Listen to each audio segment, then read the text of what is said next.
وعلى محمد صلى الله عليه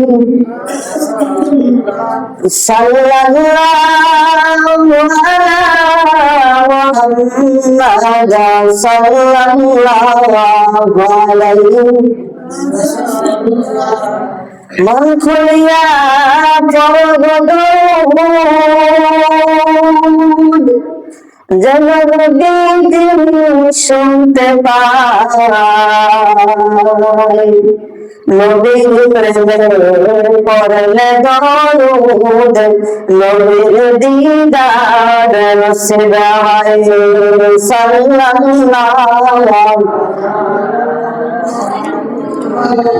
sallallahu alayhi sallallahu ala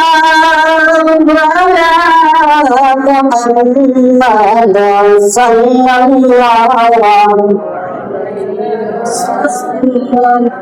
alhamdulillah sayyidul ayyam সপ্তাহের শ্রেষ্ঠতম দিনে পবিত্র জুমাবার দিনে আল্লাহ জাল্লা জালালুহু ওয়া আম্মা নওয়াজুহু তাআলা আমাদেরকে আজকের এই জুমার দিনে পবিত্র জুমার নামাজ আদায় করার লক্ষ্যে একত্রিত হওয়ার তৌফিক এনায়েত করেছেন। এজন্য আমরা কালিমাতুশ শুকর আদায় করি। সকলে বলি আলহামদুলিল্লাহ। লাখো কোটি দরুদ সালাম সেই নবীর প্রতি যিনি বদরুদ্দোজা হাবিবে খোদা নূরুল আলা নূর সাইয়্যিদুস সামালাইন ইমামুল মুরসালিন খাতামুন নবিয়্যিন জনাব মুহাম্মদ রাসূলুল্লাহ সাল্লাল্লাহু আলাইহি ওয়াসাল্লামের শান। তারে হাজিরিন, আজকের পবিত্র রমাদানুল মুবারক মাসের আমরা শেষ জুমায় উপনীত হয়েছি। আজকে একটি গুরুত্বপূর্ণ বিষয় আমাদের দেওয়া হয়েছে। বিষয়টি হচ্ছে কোরআন ও হাদিসের আলোকে দান, সাদাকা ও ফজিলত ও গুরুত্ব। আল্লাহ রাব্বুল আলামিন যদি তৌফিক দান করেন এ সম্পর্কে সংক্ষিপ্ত কিছু আলোচনা করার ইচ্ছা রাখি। ওয়া তাওফীকি ইল্লা বিল্লাহ। তাহলে হাজিরিন, আমি প্রথমেই একখানা আয়াতে কারিমা তেলাওয়াত করেছি। আল্লাহ রাব্বুল আলামিন পবিত্র কোরআনুল কারীমে ঘোষণা করেন, বিসমিল্লাহির রহমানির রহিম, لن تنالوا البر حتى تنفقوا مما تحبون।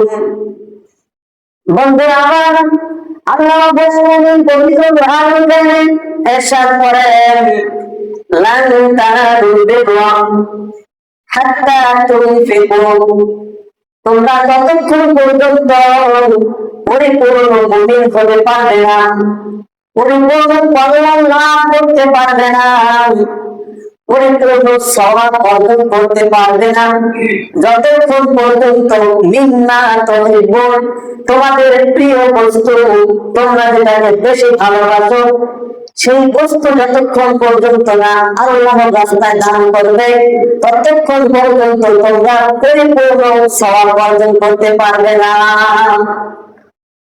বন্ধুরা আমার, এই আয়াতের সারমর্ম ব্যাখ্যা হলো হযরত আনাস রাদিয়াল্লাহু তাআলা আনহু থেকে বর্ণিত, তিনি বলেন রাসূলুল্লাহ সাল্লাল্লাহু আলাইহি ওয়াসাল্লাম থেকে বর্ণিত হয়েছে, আনাস রাদিয়াল্লাহু তাআলা বলেন, মদিনায় যে খেজুরের বাগান ছিল সবচেয়ে সর্বাধিক বেশি খেজুরের বাগান ছিল হযরত আবু তালহা রাদিয়াল্লাহু তাআলা। হযরত আবু তালহা রাদিয়াল্লাহু তাআলা একটি বাগান ছিল, বাগানটি ছিল মসজিদে নববীর সম্মুখভাবে। এই বাগানটির মধ্যে একটা বাগান ছিল সবচেয়ে আবু তালহা রাদিয়াল্লাহু তাআলার কাছে প্রিয়। বাগানটির নাম হলো বাইরুহা বাগান। খেজুরের বাগানটি আবু তালহার কাছে সবচেয়ে বেশি প্রিয়। রাসূলুল্লাহ সাল্লাল্লাহু আলাইহি ওয়াসাল্লাম সেই বাগানে গিয়ে প্রবেশ করে সেখান থেকে সুপেয় পানি পান করতেন। একবার রাসূলুল্লাহ সাল্লাল্লাহু আলাইহি ওয়াসাল্লাম বাগানে যাওয়ার পরে আবু তালহা রাদিয়াল্লাহু তাআলা তিনি বললেন, আল্লাহ পাক রব্বুল আলামিন কোরআন কারিমে ইরশাদ করেছেন, লান তানালুল বিররা হাত্তা তুনফিকু মিম্মা তুহিব্বুন। বন্ধুরা, আবু তালহা রাদিয়াল্লাহু তাআলা এই আয়াতের দিকে লক্ষ্য করে রাসূলুল্লাহ সাল্লাল্লাহু আলাইহি ওয়াসাল্লামকে বলেন, ইয়া রাসূলুল্লাহ, ইয়া হাবিবাল্লাহ, আল্লাহ পাক রব্বুল আলামিন এই আয়াতটা নাযিল করেছেন, তোমরা ততক্ষণ পর্যন্ত পরিপূর্ণ কল্যাণ লাভ করতে পারবে না যতক্ষণ পর্যন্ত না তোমাদের প্রিয় বস্তুটি তোমরা দান করবে। আর আবু তালহা বলেন, আমার কাছে সবচেয়ে প্রিয় বাগান হলো এই বাইরুহা নামক খেজুরের বাগানটি। সুবহানাল্লাহ। বন্ধুরা, আবু তালহা রাদিয়াল্লাহু তাআলা নবীকে বললেন, ইয়া রাসূলুল্লাহ, ইয়া হাবিবাল্লাহ, আমি আমার এই বাইরুহা নামক খেজুরের বাগানটি আল্লাহর রাস্তে দান করে দিলাম। তিনি বলেন, আমি এটা দান করে আল্লাহর কাছে সওয়াবের আশা করি এবং সঞ্চয়ের জন্য আমি আশা রাখছি। রাসূলুল্লাহ সাল্লাল্লাহু আলাইহি ওয়াসাল্লাম তাকে বললেন, মুবারক হও, তোমাকে মুবারকবাদ, এটা হচ্ছে সবচেয়ে লাভজনক সম্পদ। নবীজি আবার বললেন, এটা হচ্ছে সবচেয়ে লাভজনক সম্পদ। সুবহানাল্লাহ। সম্মানিত হাজিরিন, আবু তালহা রাদিয়াল্লাহু তাআলা প্রিয় বাগানটি আল্লাহর রাস্তে দান করে দিলেন। আর নবীজি বললেন, সবচেয়ে লাভজনক সম্পদ হচ্ছে এই খেজুরের বাগানটি। বন্ধুরা আমার, শুধু তাই নয়, এরপরে হযরতে আবু তালহা রাদিয়াল্লাহু তাআলা জিজ্ঞাসা করলেন, নবীকে বললেন, হে নবী, আপনার যাকে মনে চায় আপনি তাকে আমার এই বাগানটি দান করে দেন। রাসূলুল্লাহ সাল্লাল্লাহু আলাইহি ওয়াসাল্লাম বললেন, এই বাগানটি তোমার আত্মীয় স্বজনদের এবং তোমার চাচার বংশধরের মধ্যে তুমি দান করে দাও। আবু তালহা রাদিয়াল্লাহু তাআলা তার আত্মীয় স্বজন এবং চাচার বংশধরের মধ্যে এই বাগানটি দান করে দিলেন। সুবহানাল্লাহ। বন্ধুরা আমার, শুধু তাই নয়, আল্লাহ রাব্বুল আলামিন এই আয়াতটি যখন নাযিল করলেন, হযরতে নবীজি সাল্লাল্লাহু আলাইহি ওয়াসাল্লামের কন্যা ফাতেমা রাদিয়াল্লাহু তাআলা আনহা, নবীজি যখন তাকে বিবাহ দিবেন, গভীর মনোযোগ দিয়ে শুনবেন। ফাতেমা রাদিয়াল্লাহু তাআলা আনহাকে যখন নবীজি বিবাহ দিবেন, এই বিবাহের সময় নবীজি তাকে একটা কামিজ বানিয়ে দিলেন।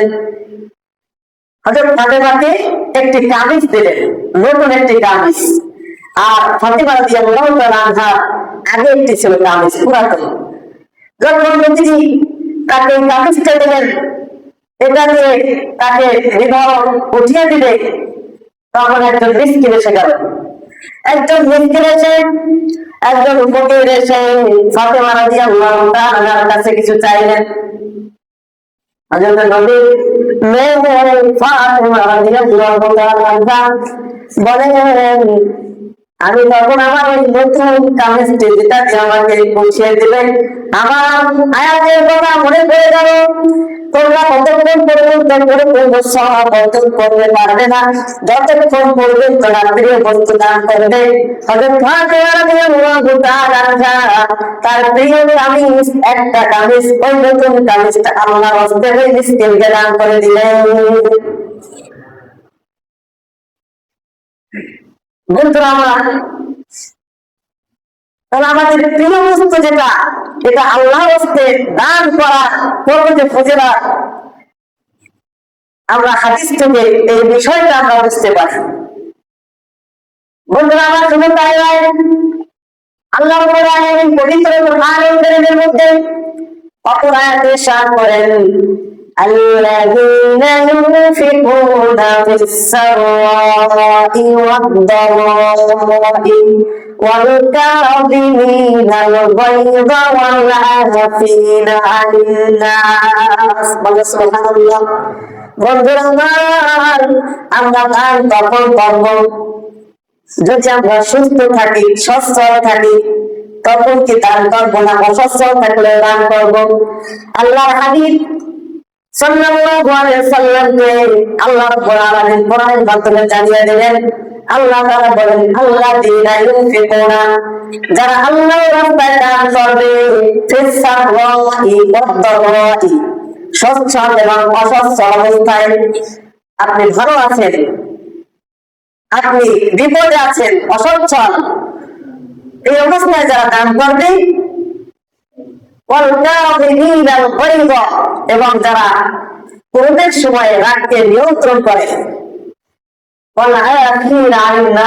এবং যারা মানুষদেরকে ক্ষমা করে দেয়,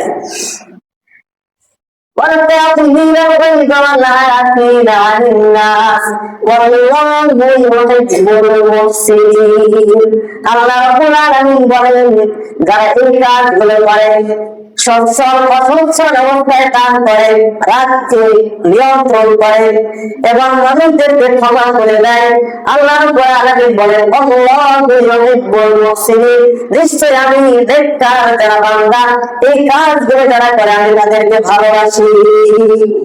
বলেন সুবহানাল্লাহ। বন্ধুরা আমার, লুকমান হাকিম আলাইহিস সালাম, এই লুকমান হাকিম তিনি তার পুত্রকে 8টা নসিহত করেছিলেন। 8টা নসিহতের ভিতরে তিনি 4টা নসিহত করেছেন। তার মধ্যে একটা হলো, তুমি 4টা বিষয়, তুমি 2টা জিনিস কখনো ভুলে যাবা না, আর 2টা জিনিস কখনো তুমি মনে রাখবে না। 2টা জিনিস কখনো মনে রাখবে না। তুমি যদি কারো উপকার করো, তাহলে উপকার করে সেটা আর মনে রাখবে না। তুমি কারো উপকার করলে সেটা উপকার করে তাকে মনে রাখবে না।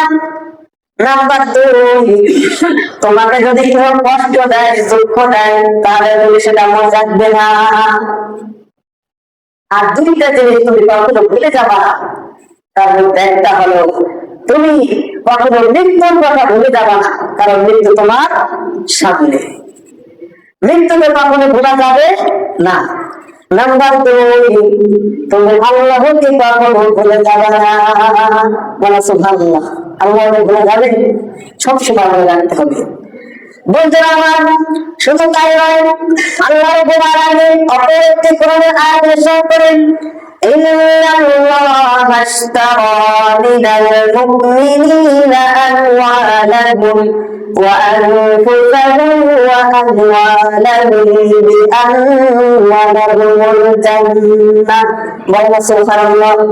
আল্লাহ রাব্বুল আলামিন মুমিন বান্দাদেরকে বলেন, প্রকৃত মুমিন তো তারাই আল্লাহ রাব্বুল আলামিন ইন্নাল্লাহা আশতারা মিনাল মুমিনিন, আল্লাহ রাব্বুল আলামিন মুমিনদের জান এবং মাল, তাদের জান, জীবন এবং সম্পদ, ইন্নাল্লাহা আশতারা, আল্লাহ ক্রয় করে দিয়েছেন, বিআন্না লাহুমুল জান্নাহ, যে তাদেরকে জান্নাত দান করবে, তাদেরকে জান্নাত দিয়ে মুমিনদের থেকে তাদের জান এবং সম্পদ, টাকা পয়সা সবকিছু আল্লাহ ক্রয় করে দিয়েছেন।